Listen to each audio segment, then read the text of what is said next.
Hello दोस्तों, welcome back. ऐसा कहते हैं हर चेहरे के पीछे कई चेहरे छुपे होते हैं। एक चेहरे के कई नाम भी होते हैं और हर नाम का एक अतीत होता है। इसी माइंड ब्लोइंग कंसेप्ट पे आज की मूवी बनी है, तो चलो इसका एक्सप्लेनेशन देखते हैं। रिया का हाल ही में डिवोर्स हुआ है। उसे हिरोशी नाम का 8 साल का लड़का भी है। रिया का मियाजाकी नाम के एक छोटे से टाउन में स्टेशनरी शॉप है। शॉप के पिछले हिस्से में वो रहती है। डिवोर्स की वजह से रिया की जिंदगी में एक खालीपन आया है। उस कड़वे रिश्तों को वो भुला नहीं पाई। रिया की स्टेशनरी शॉप में दानिश अपने ड्राइंग का सामान खरीदने आया करता है। तो ऐसे ही एक शाम जब वो शॉप में आता है तो धुआंधार बारिश की वजह से शॉप की लाइट चली जाती है। तो दानिश शॉप का फ्यूज ठीक करके रिया की हेल्प करता है, जिस पर रिया उसका शुक्रिया अदा करती है। दानिश को ड्राइंग का शौक है। एक दिन दानिश कुछ सामान खरीदने रिया के शॉप आता है तो रिया की माँ एक औरत को रिया की लाइफ की ट्रेजेडी सुना रही होती है, जो दानिश सुनता है, जिससे दानिश के दिल में रिया के लिए एक सॉफ्ट कॉर्नर बन जाता है। दानिश एक टिम्बर एस्टेट में वर्कर है। वह झाड़ की कटाई करता है। रोज के आने की वजह से अब रिया और दानिश में दोस्ती होती है। एक दिन रिया उसका ड्राइंग बुक देखने की इच्छा जताती है। दानिश शर्माते हुए उसे बुक देता है। ड्राइंग्स टाउन के लैंडस्केप की होती है, जो रिया को पसंद आती है। एक ड्राइंग में तो उसे उसका बेटा हिरोशी भी नजर आता है, जो देख के वो एक्साइट होती है। अब बातों बातों में दानिश रिया को डेट के लिए पूछता है।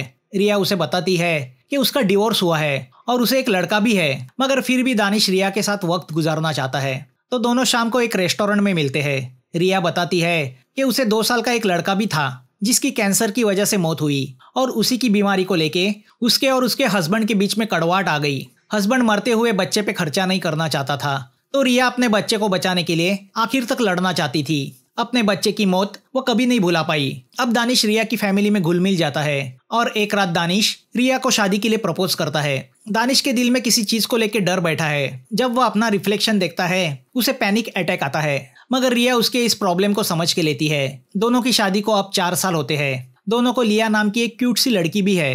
हिरोशी भी बड़ा हुआ है। स्टेप फादर होने के बावजूद दानिश और हिरोशी की आपस में अच्छी बॉन्डिंग है। एक दिन हिरोशी दानिश के साथ उसके टिम्बर एस्टेट जाना चाहता है, मगर रिया मना करती है। तो दानिश चुपके से ऑन द वे हिरोशी को पिकअप करता है और अपने साथ टिम्बर एस्टेट लेके जाता है। एक बड़ा सा पेड़ काटते वक्त दानिश का पैर फिसलता है और मोच आती है। बदकिस्मती से वह पेड़ दानिश के ऊपर गिरता है। दानिश की ऑन द स्पॉट मौत होती है। रिया पे फिर से दुखों का पहाड़ गिर पड़ता है। दानिश के इस तरह जाने से हिरोशी भी अंदर से टूट जाता है। दानिश के रिचुअल फंक्शन में काफी लोग आते हैं। तभी एक आदमी आके रिया से कहता है कि वह दानिश का बड़ा भाई है। वो अपना नाम कोशी बताता है। उसके दानिश के बारे में कुछ अच्छे ख्याल नहीं होते। रिया को पता नहीं होता कि दानिश का भी कोई भाई है। अब जब प्रार्थना करने कोशी दानिश के फोटो के सामने बैठता है तो सरप्राइज होता है। वो रिया से कहता है कि फोटो में जो आदमी है वह दानिश तानागुची यानी मेरा भाई नहीं है, वो कोई और है। वो सुन के रिया हैरान होती है। कोशी बताता है ये आदमी मेरे भाई का नाम और आइडेंटिटी इस्तेमाल करके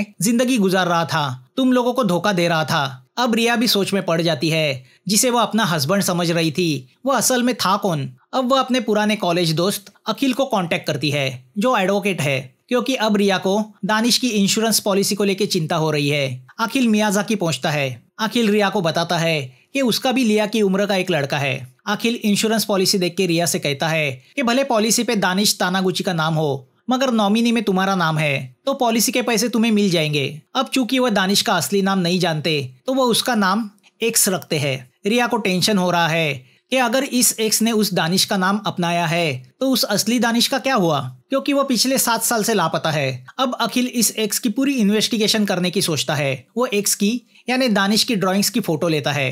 रिया दानिश के हेयर सैंपल डीएनए टेस्ट के लिए अखिल को देती है।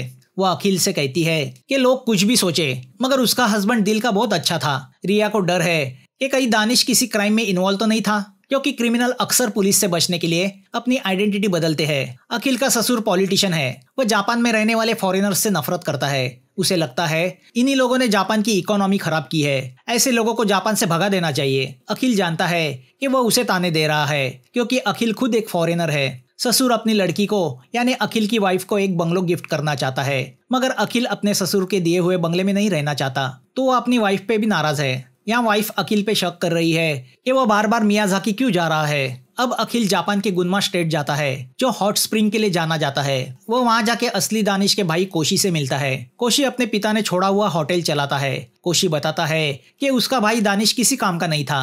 अब वह अखिल को अपने पिता की वसीयत दिखाता है। फोल्डर में दानिश का फोटो भी पड़ा हुआ है। कोशी बताता है कि घर छोड़ते हुए दानिश यही बता के गया कि वो ओसाका जा रहा है। कोशी को लगता है कि दानिश अभी जिंदा है, उस एक्स ने उसे नहीं मारा। अब अखिल दानिश की गर्लफ्रेंड ओयामा से मिलता है। वह उसे उस नकली दानिश का फोटो दिखाता है, मगर ओयामा उसे नहीं पहचानती। मगर किसी और की आइडेंटिटी को लेके जीना उसे थ्रिलिंग लगता है। ओयामा बताती है कि वह और दानिश दोनों लिव इन में रहते थे, मगर एक दिन वह अचानक चला गया।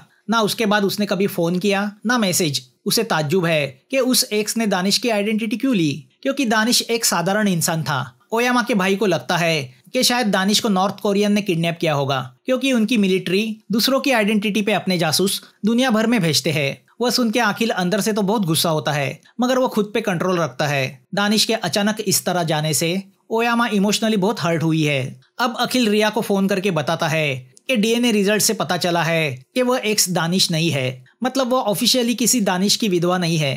मगर अब रिया डेस्परेटली जानना चाहती है कि वो कौन शख्स है जिससे उसने शादी की। अखिल के दोस्त शॉन को लगता है कि इस एक्स ने अपना क्रिमिनल रिकॉर्ड छुपाने के लिए ये सब किया है। वो बताता है कि इस इंसिडेंट से उसे 20 साल पहले का एक बहुत पॉपुलर केस याद आ रहा है, जिसमें एक 55 साल के आदमी ने एक 67 साल के बूढ़े की आइडेंटिटी चोरी की और वो उस आदमी का पेंशन कई साल तक लेता रहा। मगर एक दिन वो पकड़ा गया तो पता चला वो आदमी दूसरों की आइडेंटिटी चोरी करके जीते आया है। अखिल इंटरनेट पे सर्च करता है तो उसे पता चलता है उसमें भी सिचुएशन सेम थी। वह 67 साल का बूढ़ा घर छोड़ के भागा था और ट्रैवलिंग के दरमियान इस 55 साल के कोमुरा नाम के आदमी के कांटेक्ट में आया। कोमुरा अब ओसाका की जेल में है, तो अखिल को लगता है कि नकली दानिश शायद इस कोमुरा के कांटेक्ट में आया होगा और उससे इंस्पायर होके उसने अपनी आइडेंटिटी चेंज की होगी। तो अब अखिल ओसाका जेल जाके कोमुरा से मिलता है। कोमुरा बड़ा चालाक आदमी है, उसने दुनिया देखी है। वो अखिल को देख के बोलता है कि तुमने भी तुम्हारी पर्सनैलिटी चेंज की है ना, तुम जापानीज नहीं हो, नॉर्थ कोरियन हो ना। कोमुरा की बातें सुनकर अखिल शॉक होता है और मान जाता है कि वह सच है। बचपन में उसकी फैमिली नॉर्थ कोरिया से जापान शिफ्ट हुई थी, मगर अब वह जापानीज सिटीजन है। कोमुरा उससे कहता है कि दूसरे की आइडेंटिटी में जीने का मजा ही कुछ अलग है। मैं जेल से छूटूंगा तो किसी और की आइडेंटिटी ले लूंगा। अखिल उसे नकली दानिश का फोटो दिखाता है और उसे पूरी स्टोरी बताता है। वो कोमुरा से पूछता है कि क्या वो इस नकली दानिश से कभी मिला था। कोमुरा कहता है कि इस आदमी ने किसी धोखे की वजह से आइडेंटिटी एक्सचेंज नहीं की, बल्कि ये अपनी पुरानी पहचान पूरी तरह से मिटाना चाहता था। मगर हर आदमी के वर्तमान में उसके भूतकाल की झलक होती है, तो उसके वर्तमान को स्टडी करो तो उसके भूतकाल का राज सुलझेगा। 2 दिन बाद कोमुरा जेल से अखिल को एक पोस्ट कार्ड भेजता है जिस पर लिखा होता है तुम्हारा एक्स सुजुकी यामागाची हो सकता है। अब ये सुजुकी यामागाची कौन है। दूसरी ओर हिरोशी अभी भी डिप्रेस मूड में है। वो रिया से पूछता है कि क्या मुझे फिर से मेरा सरनेम बदलना पड़ेगा, क्योंकि डैडी का असली नाम तानीगुची नहीं है। पहले मेरे असली डैडी का सरनेम था, डिवोर्स के बाद मैंने तुम्हारा सरनेम लगाया, फिर तुम्हारी दूसरी शादी की वजह से मैं तानीगुची हुआ। अब क्या कोई और आने वाला है।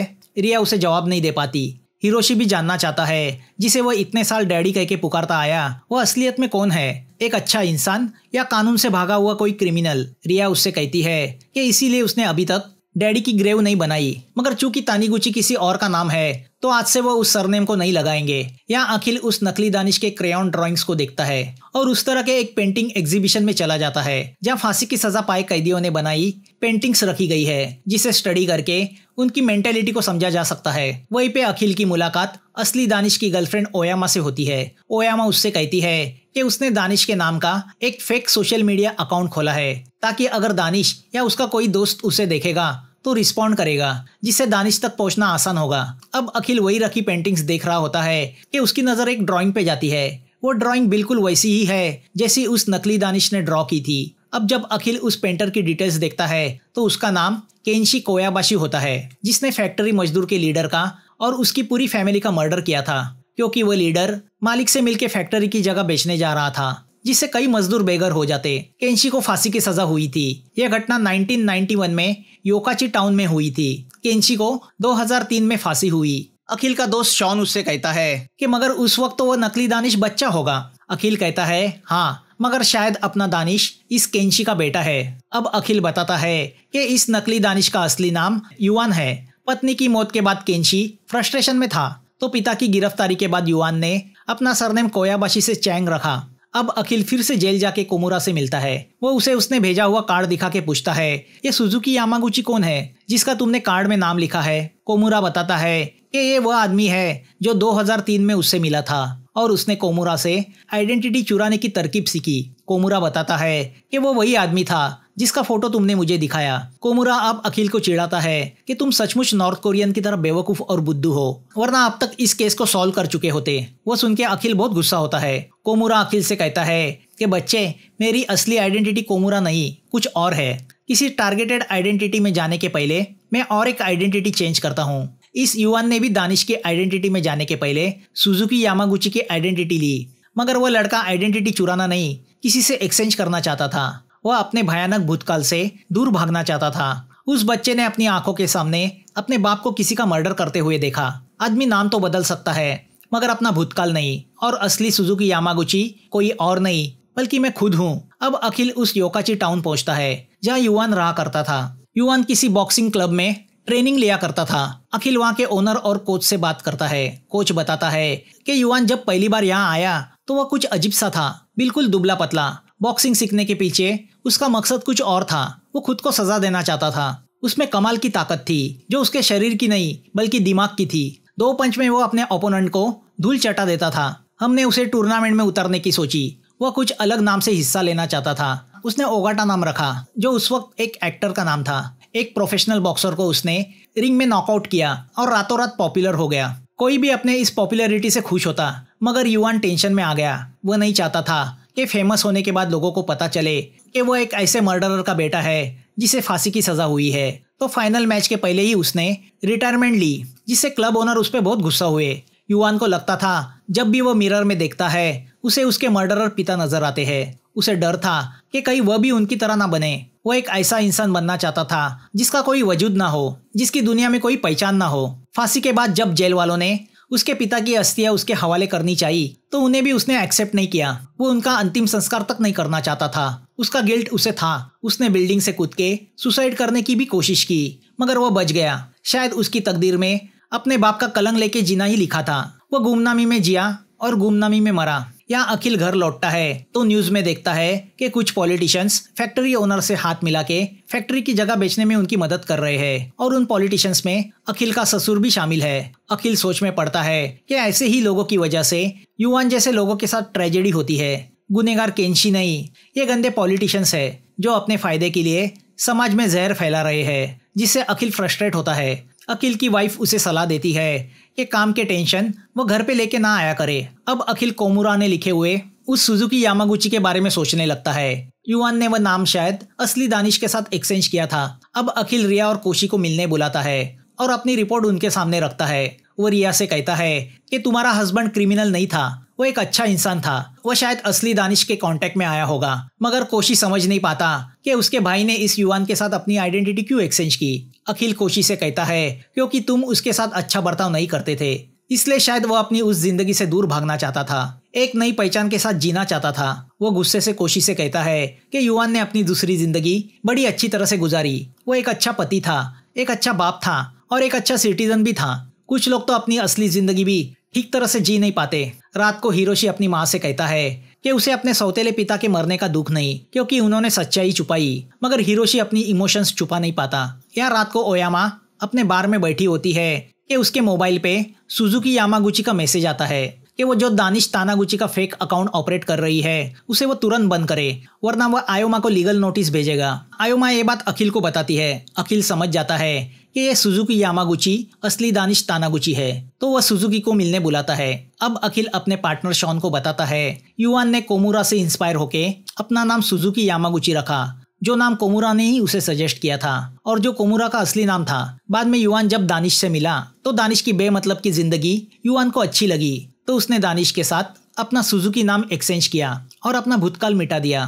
फिर मियाजाकी आके काम करने लगा। अब दूसरे दिन आयोमा सुजुकी से मिलने एक रेस्टोरेंट जाती है तो सुजुकी कोई और नहीं असली दानिश ही होता है। आयोमा को देख के दानिश शॉक होता है। 2 दिल फिर से मिल जाते हैं। अखिल ने आखिर दानिश की मिस्ट्री को सुलझा दिया था। वो अपना फाइनल रिपोर्ट रिया को देता है। वह रिया से कहता है कि युवान का पास्ट तुम भूल जाओ, उसने तुम्हारे साथ जो 4 साल गुजारे हैं बस उसे याद रखो। रिया वो रिपोर्ट हिरोशी को देती है। वह पढ़ के हिरोशी को पता चलता है कि वो अपने पिता को कितना गलत समझ रहा था। वो उतने ही अच्छे थे जितना उसने उनके साथ रह के महसूस किया। युआन ने उसके साथ वैसा ही प्यार भरा व्यवहार किया जैसे युआन अपने पिता से एक्सपेक्ट करता था।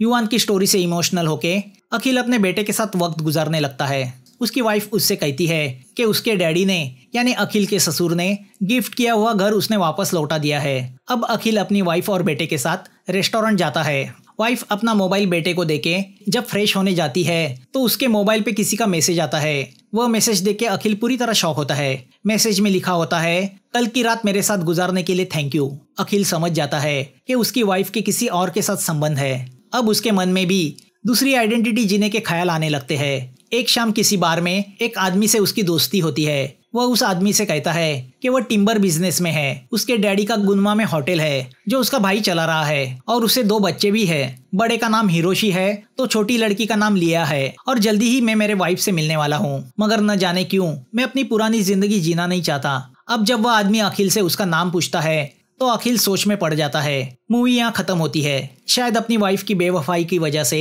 अखिल ने भी युआन की तरह नई आइडेंटिटी अपना के जीने का फैसला किया था। क्या वह असली और नकली दोनों दानिश की आइडेंटिटी अपनाने वाला है या किसी और की? दोस्तों, एक्सप्लेनेशन कैसे लगा कमेंट में जरूर बताना। और नए व्यूवर्स को रिक्वेस्ट करूंगा, अगर वीडियो अच्छा लगा हो तो प्लीज सब्सक्राइब करना ताकि नई नई मूवी आपके सामने लाने का हमारा जोश बना रहे।